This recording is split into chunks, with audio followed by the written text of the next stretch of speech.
वृक्षाच्या छायाखाली मला बसावं लागलं. मला सुद्धा किंवा करावं लागेल. मुळीच बोल नका. रागाचा पारा चाललेला आहे माझा.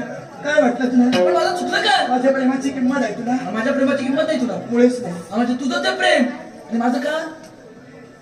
तूच ओळख काय ते? मी कशाला हे करू? मनापासून मी आपलं प्रेम करायचं. एवढ्या दुरून मी इथपर्यंत आले. कशासाठी? कुणासाठी? कुणासाठी? कुणासाठी? कुणासाठी आले? सांग ना. माझ्यासाठी. हे तुला कळतं ना? हो. मग आता काय म्हणू मी? केव्हा एकदा ती व्यक्ती जाईल असं झालं होतं. पण ऐक ना, मुळीच बोलायचं काय तर? तुला काय वाटलं? एवढी शांत आहे ना, एवढा पुरती शांत आहे. माझा प्रेमाचा स्वभाव मला देत आहे. मी तुला हातात ओळखतो, शब्द मार्ग नव्हे. तू बोलणारच नाही. शेवटी स्त्री पण आहे. शेवटी माझ्या कुठेतरी भावना आहे. फक्त माझ्या माझी पण कसल्या जबाबदाऱ्या, उगाचच्या काहीतरी जबाबदारी डोक्यावर कसं बोलणार नाहीस? मुळेच बोलणार. हा तुझा रुसवा आहे. काय वाटत? हा तुझा फुगवा आहे. नुसतं नाही सर, रागाने तुला काय सांगते.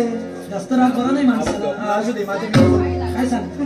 हा तुझा रुसणारा फुगवाला कोणत्याने तिनं दूर करावं. काय घालवणार हे चंद्रशिखरला माहित आहे. बोलणार नाही. हा तुझा रुसवा आम्ही दूर करतो. हा तुझा रुसवा दूर करण्यासाठी मी कसं ना. हा